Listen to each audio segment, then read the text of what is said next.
Perkenalkan, saya Diana Anggraini. Saya akan mengampu mata kuliah pengantar manajemen event.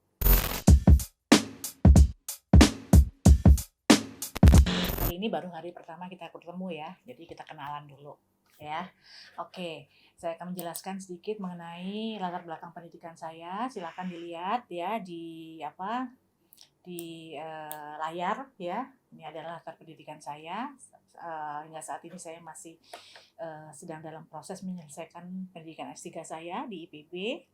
Kemudian ini latar belakang pekerjaan saya gitu ya. Jadi sebelum saya jadi dosen tuh saya bekerja di beberapa perusahaan. Ini email saya, tolong nanti dicatat juga karena semua tugas yang akan kita gunakan dalam pengantar manajemen event ini mengacu ke email saya ini. Ini nomor WA saya, ya nomor WA. Ingat ya, kalau saya nggak nerima telepon, jadi silakan WA dan akan saya balas. Ya, kalau telepon biasanya saya untuk nomor yang tidak saya kenal, saya nggak mau gitu ya. Dan ini kegiatan informal saya selain sebagai dosen tetap di Fakultas Ilmu Komunikasi Universitas Pancasila. Oke, ini kelas rule di kelas saya dan ini berlaku untuk semua kelas saya. Ya, jadi kalau nanti teman-teman ya mahasiswa yang baru bergabung dengan saya, kalau nanti ketemu di next semester di mata kuliah saya, maka komponen atau kelas rule-nya ini sama ya. Biasanya saya ada tugas 50%, tugas itu meliputi tugas kelompok dan tugas individu. Kemudian ada UTS, ujian tengah semester 20%, kemudian ada UAS 30%, gitu ya. Nah, kemudian tugas kelompok ini adalah presentasi, ya presentasi dan membuat paper, gitu ya. Kemudian ada tugas individu, ini dari kuis dan interaktif. Kemudian format pelaporan tugas, ya yang melalui email, silakan nanti ditulis nama, NIM kalian, keterangan tugas individu atau kelompok. Ini nanti juga akan saya share di LMS ya, di LMS pengantar manajemen event. Mata kuliah manajemen event, silahkan kalian akses di sana sekaligus dengan RPS-nya akan saya share di sana. Oke, ini juga saya sampaikan juga sekarang bahwa di dalam kelas saya akan selalu ada presentasi kelompok ya. Jadi ini ada kita akan berkuliah sebanyak 16 kali, tapi yang 2 adalah ujian UTS dan UAS. Kemudian yang 14 adalah pertemuan.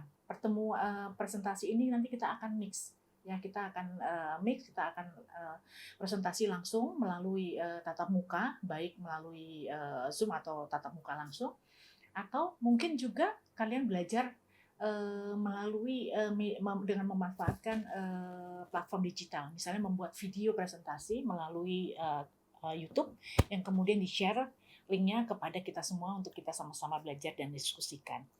Ya, kelompok nanti akan saya yang memilih, ya jadi nggak ada milih-milih sendiri, nggak ada milih temen, ya, kelompok harus maju sesuai dengan jadwal. Kalau tidak maju ya tidak akan ada hari pengganti, nggak ada ya. Kemudian materi mengacu pada RPS, jadi kalau misalnya kalian kelompok ada yang maju di kuliah ketiga, maka lihat RPS di kuliah ketiga itu materinya tentang apa. Kemudian anggota yang tidak hadir dalam presentasi tidak akan mendapatkan nilai individu, namun tetap mendapatkan nilai kelompok. Dan kelompok yang akan maju pada hari tersebut diwajibkan mengumpulkan PPT dan makalah ke dosen melalui email saya, ingat ya. Dan PPT juga dikirim 4 jam sebelum presentasi melalui WAG kelas. Oke. Sekarang kita ke RPS. Ini adalah materi pembelajaran ya. Manajemen event itu 2 mata kuliah pilihan, 2 SKS, jadi akan lebih banyak praktek ya. Dan ini adalah 14 kali kita pertemuan dan nanti kemungkinan saya juga akan memanggil dosen tamu dari praktisi ya yang tentunya memiliki kapabilitas dalam menjalankan event yang pernah dilakukan. Ini adalah pustaka yang kita gunakan. Ya, ada saya pakai 2 aja lah, yang satu dalam negeri, yang satu luar negeri, supaya juga kalian belajar ya, gitu ya, bahwa oh ini loh ternyata dari buku-buku ini yang kita gunakan. Metode pembelajaran sama ya, ada tatap muka, baik online melalui Zoom, Gmeet atau video pembelajaran, dan juga secara offline. Kemudian ada kuliah mandiri dalam kelompok, membaca, berdiskusi, tugas, ya. Silahkan kalian nanti sepakati dengan teman-teman kelompok yang akan saya share nama-namanya setelah perkuliahan ini, ya. Diskusi dapat dilakukan melalui LMS, ya, di akun kalian masing-masing atau juga melalui WAG. Oke. Nah, itu adalah awal dari perkuliahan kita. Ada pertanyaan terkait pendahuluan tadi, terkait dengan RPS, class rules, silakan. Oke, nggak ada ya, berarti kita bersepakat ya. Oke, kita sekarang akan mulai materi pembelajaran materi pertama. Nah ya, yang pertama ini adalah tentang pengantar manajemen event. Capaian pembelajaran dari kuliah pertama kita ini adalah ketepatan menjelaskan pengertian dari apa itu manajemen event. Kemudian ketepatan penjelasan urgensi dari manajemen event dan ketepatan mengaitkan antara tujuan dan karakteristik dari manajemen event. Oke, kita mulai. Yang pertama adalah pertanyaan untuk membangkitkan semangat, ya. Apa sih sebenarnya event itu? Apa sih event yang kalian pahami? Oke, ya. Silakan dijawab. Silakan dijawab di komen boleh, ya. Ini terkait dengan apa sih sebenarnya event itu? Oke, sudah? Baik, kita akan bahas ya.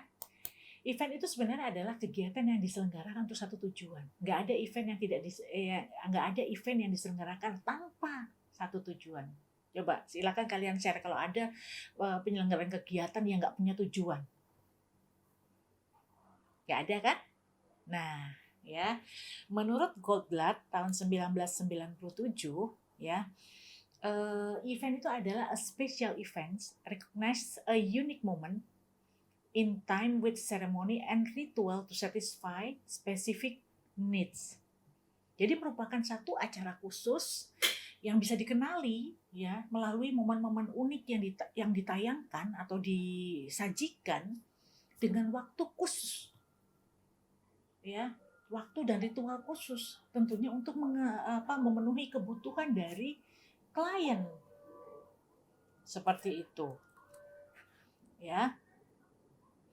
Nah, kita bisa lihat sebenarnya konsep manajemen event ini sejalan dengan kemajuan teknologi, ya, dan perkembangan kegiatan serta kebutuhan masyarakat, ya. Nah, kita bisa lihat di sini gitu loh. Dulu mungkin event hanya pernikahan yang pada umumnya udah pernikahan itu di rumah misalnya kalau zaman orang tua saya dulu. Ya sudah nanti masak rame-rame, tapi sesuai dengan perkembangan zaman, sesuai dengan pertumbuhan budaya manusia, sehingga pernikahan di rumah itu dianggap merepotkan, bisa saja dianggap merepotkan, sehingga perlu tempat, sehingga pindahlah proses itu, pernikahan misalnya akhirnya di gedung. Ya, di gedung, oke, zaman dulu mungkin masih bisa dikerjakan sendiri atau dengan bantuan panitia. Ya, coba deh kalian tanya ke teman-teman yang misalnya ya menyelenggarakan satu kegiatan, pasti ada panitianya. Nah, sekarang keterbatasan waktu dari kerabat kita itu menyebabkan nggak mungkin.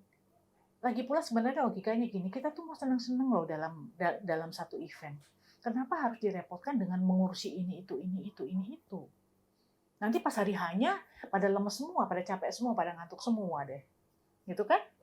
Nah, akhirnya muncullah jasa. Ya, muncullah jasa. Itu jasa penyelenggaraan event.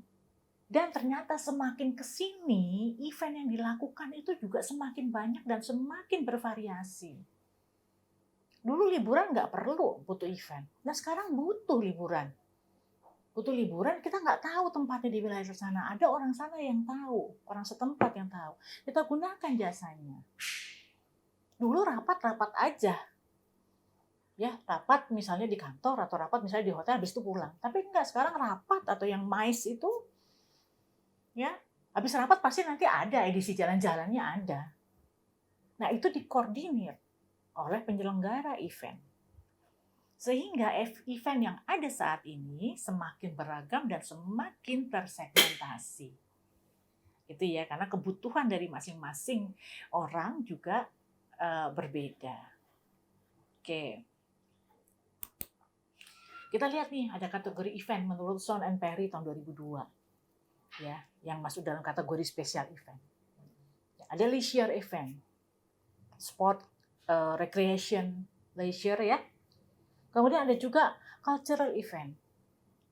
Ya, ini kaitannya dengan seremonial, sacred, heritage, art atau seni, atau folklore, pesta rakyat.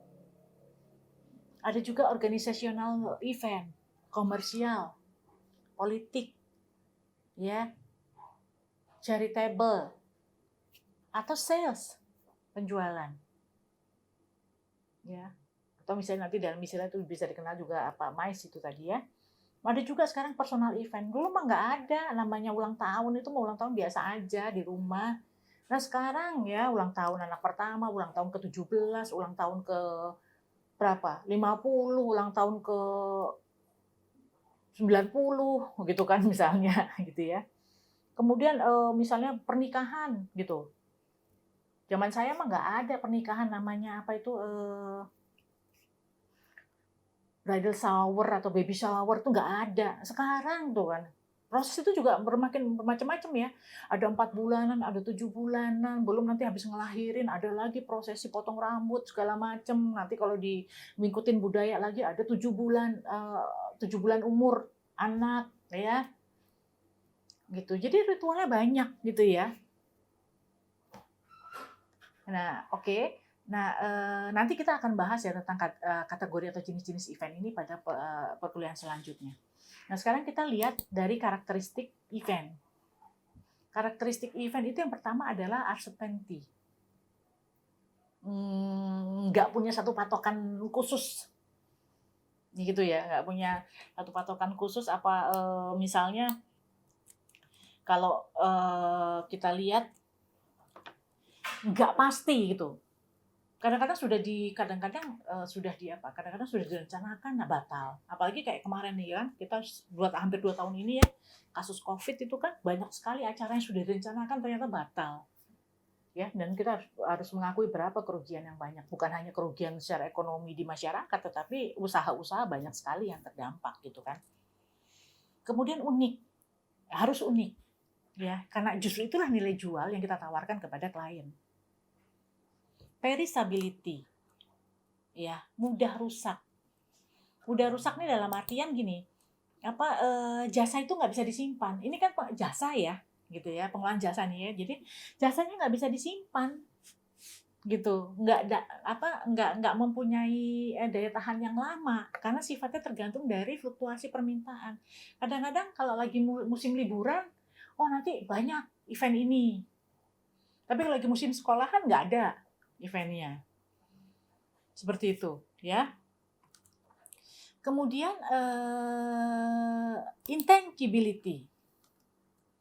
Ya, intangibility itu adalah memang bentuknya jasa dan kemudian inseparability, nggak dapat dipisahkan gitu ya, nggak dapat dipisahkan. Jasa tuh nggak bisa dipisahkan dari sumbernya gitu ya. Jadi kalau kita bicara tentang manajemen event, maka ini sifatnya adalah jasa, full jasa.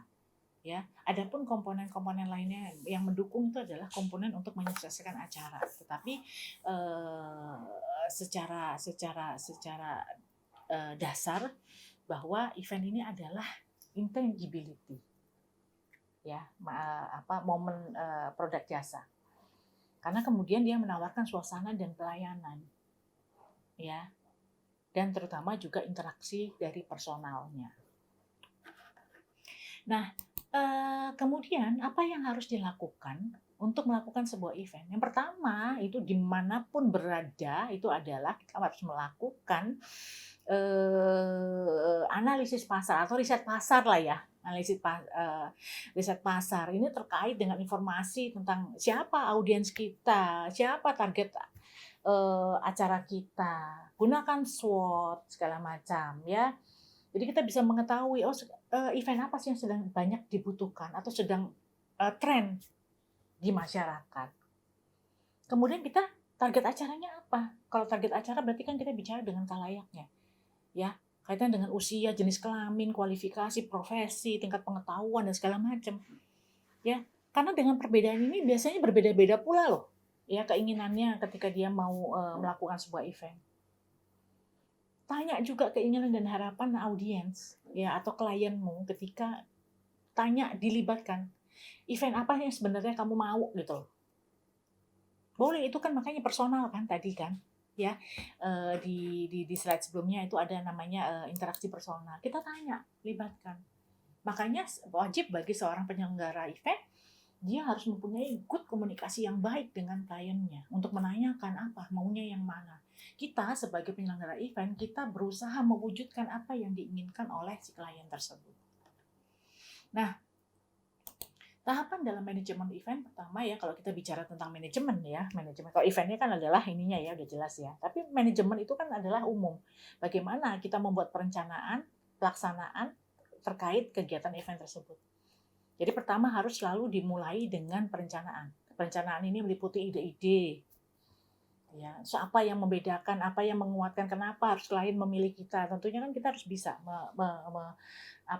meyakinkan klien tersebut. Kemudian setelah itu disetujui, kita melakukan pengorganisasian.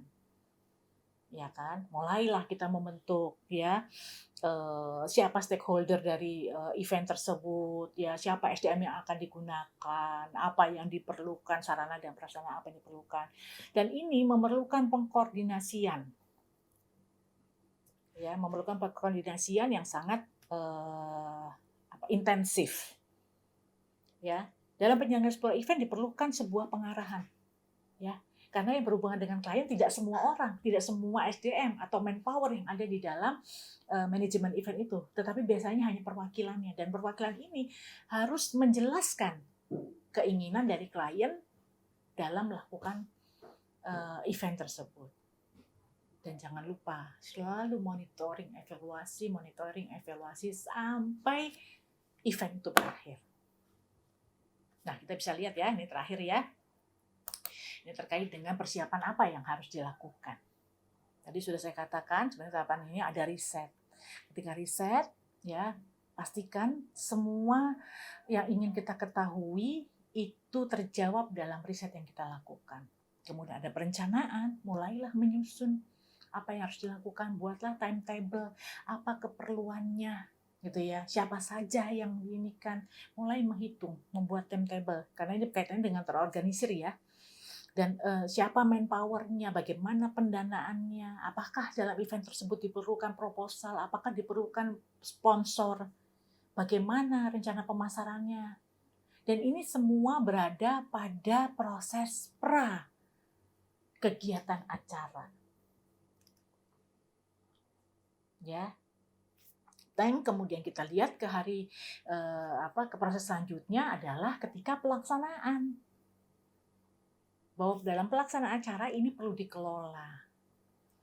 Kadang-kadang kan ya misalnya event itu hanya berlaku 1 hari kok, tapi persiapannya bisa berbulan-bulan, bahkan bertahun-tahun karena menentukan hari baik, misalnya kalau pernikahan hari baik gitu kan ya, jamnya harus jam berapa gitu kan, itu harus dipentingkan, harus dipikirkan. Belum lagi nanti kalau ada tamu yang dari luar yang harus diakomodir kehadirannya gitu kan, VIP misalnya. Ya, dan terakhir ketika setelah selesai pelaksanaan acara, kita lakukan monitoring dan evaluasi. Tujuannya adalah untuk mengetahui hambatan-hambatan apa saja, apa yang bisa diperbaiki, apa yang bisa dipertahankan, ya apa yang bisa dimodifikasi supaya tujuan dari penyelenggaraan event terpenuhi. Ya. Oke, materi kita sampai sini untuk perkenalan ini. Ya. Nanti kita akan banyak sekali mengulas ya apa saja yang dilakukan dalam manajemen event selama 14 kali pertemuan. Sebelum saya tutup, ada pertanyaan? Kalau tidak ada pertanyaan, saya tutup kuliah kita. Terima kasih. Salam sehat dan salam Pancasila.